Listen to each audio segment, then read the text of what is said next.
You are listening to the FEBIS podcast, and my name is Sylvia Amaral.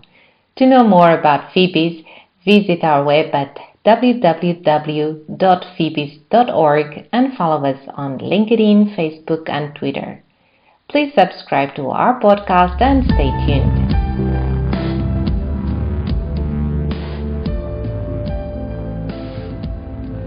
In today's episode, I'm very happy to say we are joined by Nuno Martins, Director of Marketing Communication and Business Development at DHL. Nuno, welcome and thank you for joining the FEBIS podcast. Thank you so much for having me here. Joining today's talk with Nuno, we have Kike Fernandez, member of FEBIS Executive Board. Kike, a pleasure to have you joining in too. Thank you so much. My pleasure too. The red letter acronym DHL on a yellow background is a worldwide recognized brand image. Nevertheless, in a few words, how would you introduce your company? Yes, it's a very famous logo and recognized company, but many people don't know that DHL at the moment, or since 2001, is now a German company, 100% part of the group.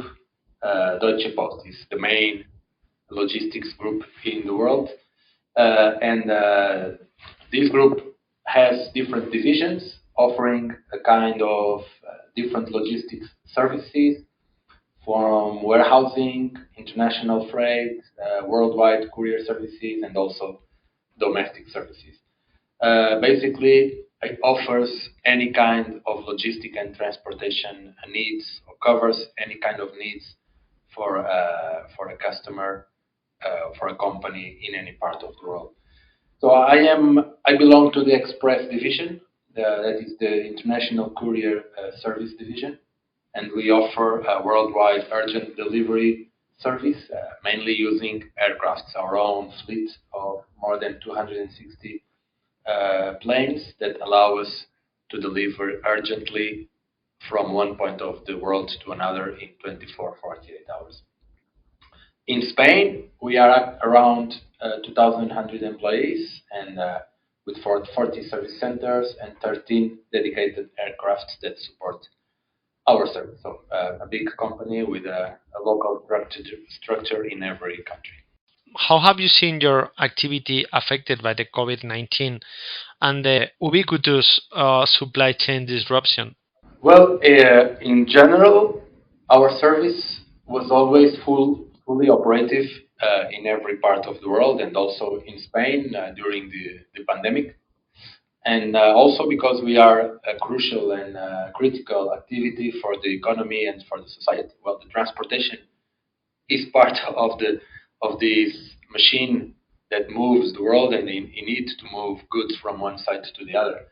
Specifically during the lockdown, during the first months of the hard lockdown last year, our service was always operative and not only doing normal operations, but also giving some support to the pandemic. For example, our planes, our aircrafts were used because these are cargo aircrafts, because all the passengers aircrafts were on the ground, so the only airplanes flying was cargo airplanes. So we were transporting protection, personal protection for COVID from China to all parts of the world, including to Spain. Then we also transported vaccines.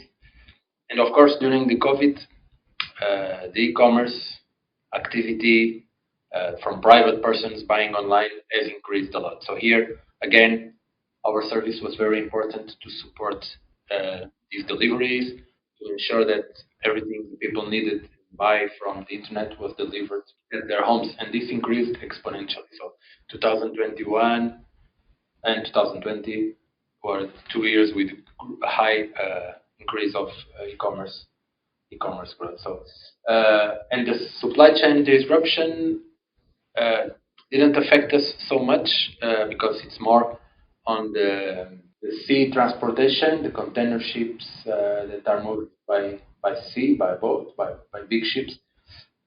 We didn't see any big impact here because our airplanes are continue flying, continue moving from one side to the other.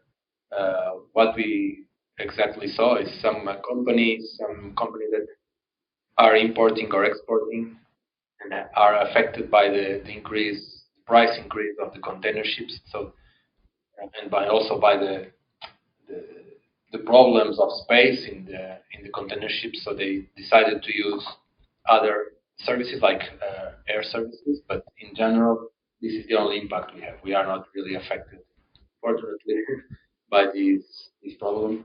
And in any case, I think this is now getting to a normalization little by little. So the prices are now being reduced, and after the Christmas and after all this peak season that we just had last month in December, so I think this is getting back to normal little by little. So, in such a large company like DHL, we would imagine that an integral ERP system, especially connecting with your customers' systems, is of vital importance, right? Yes, yes, Silvia, for sure.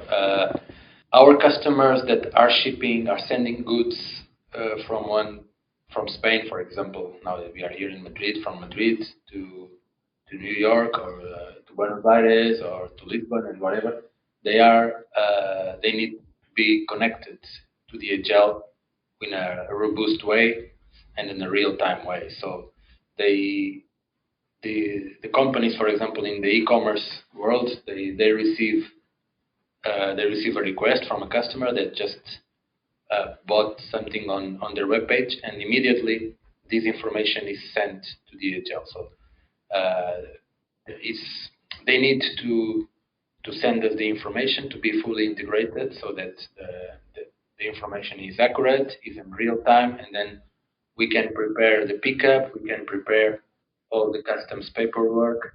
So we in generally at the moment, more than 95% of our customers are integrated with DHL, their systems with our system in some way, more in a web services way or more in a standard tools. But this is crucial for us. So accurate information in real time. We can only get this with this kind of ERP integrations between both parts. Yeah, this is pretty powerful. I guess then, Nuno, that you really need to know what is the exact situation of your customers at all times. Yes, real time. This is a courier urgent delivery service. So the customers they pay extra for a premium service because we deliver, for example, 24 hours from Spain to Germany. So they use the plane or the DHL Express service because they really need urgent delivery. And normally when you need something very urgent, you are always looking if it's really delivered. For example, if there is any issue, if it's everything is going correctly. So one example is the track and trace.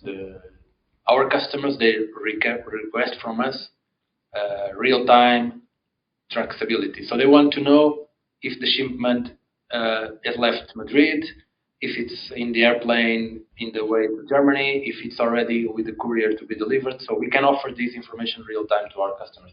Also, we need to have accurate information, as I was mentioning before. For example, we need for us it's very important to have the mobile phone of the delivery person so we can interact with them. So we can send them an SMS saying, okay, your shipment is about to be delivered tomorrow at 10 o'clock or 11 o'clock in the morning.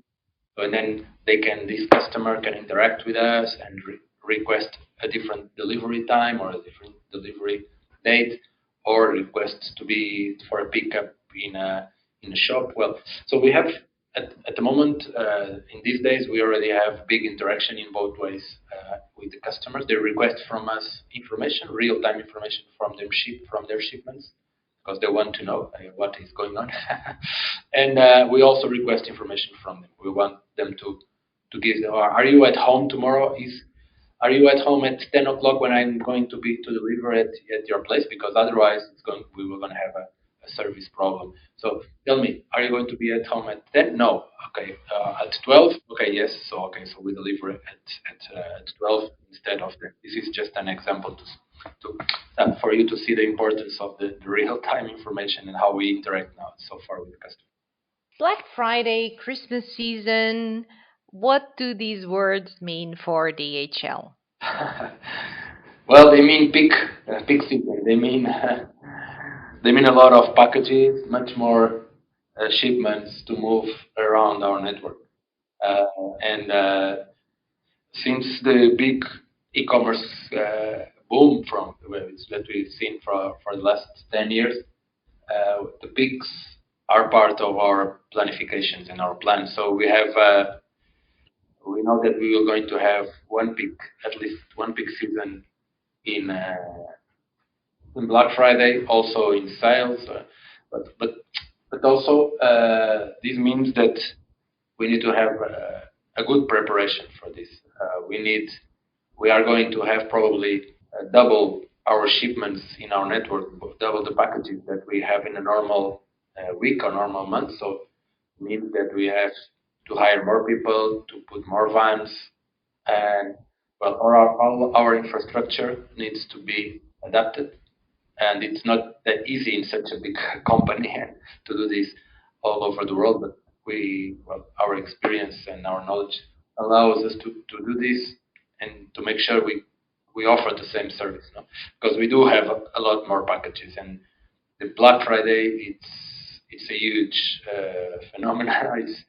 It really increases a lot the the shopping and a lot more shipments moving around the world. So and this last Black Friday in the last November from 2021 was also another record, and we don't know when it's going to stop, but every Black Friday is more than last year. So which is good for our activity, but of course we need to have proper plans in place. Yeah, I guess that with so many vehicles going around and being a responsible company, and especially now that we are more aware of the fact that there is no planet B, I think that you must be really keen in minimizing your carbon footprint, right? Yes, top priority. And this is a very sensitive subject, and this for our company as a logistic company with so many vehicles, as you say, Kike, with so many aircrafts.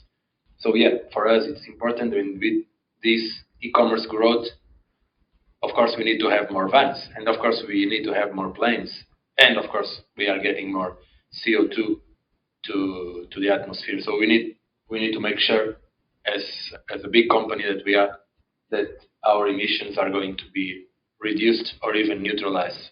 In fact, our objective or our mission is to have zero emissions by 2050. Uh, so, in taking in account so many vehicles and aircrafts that we have, this is quite an aggressive and difficult objective. But we have a shorter term objective by 2030 to reduce or to have 60% of our vehicles electrified. It means for us that we are going to have around 80,000 electric vehicles all over the world. So it's quite a lot. In the next 8 years, our objective is to have this. In Spain, actually, in Spain, this year we're already starting to have a big number of vehicles electric. So this is going to be big part of our strategy to achieve these zero emissions, but also something that is more curious and more difficult, if you want, is many people ask, so how can you reduce the emissions of an airplane? Well, in fact, it's difficult to eliminate 100%, but DHL has already announced a collaboration with a company called Alice that we are going to have 12 all completely electric aircrafts for 2024. So these are, of course, just a small part of our total fleet of aircrafts, but it's already a big step, and it's also a message that we are delivering to all the industry and to all the society that, I mean, if you want, you can even have electric aircrafts flying, and these are smaller aircraft than what we have. They have smaller, less space, but of course, it's a big step, as a big message, I would say. So, yes, so we have a lot of these are the main actions. I would say we have many other smaller actions to with buildings and with the employees. All employees are engaged also with the environment action. So yeah, we are doing a lot of things to reduce and to eliminate our emissions for 2050. Well, that's very positive indeed. Well, and it all fits into the environmental, social, and governance matters, which, among other criteria, contribute to assess company performance and reputation. So, how do you think companies like DHL can document, prove in some way that you have a good ESG performance? Well, it's an interesting question, and in a company, in such a big company like DHL or other multinational companies, I think the best way is that has to be a top-down approach and has to come from the board. This is the main first step. I think everyone on the top level management has to feel this as a priority and needs to define the plans. And for each of the actions, we need to have a specific objectives and measures. So we, like in DHL, we do have for each of the ESG pillars, we do have a plan and included some actions for each of them.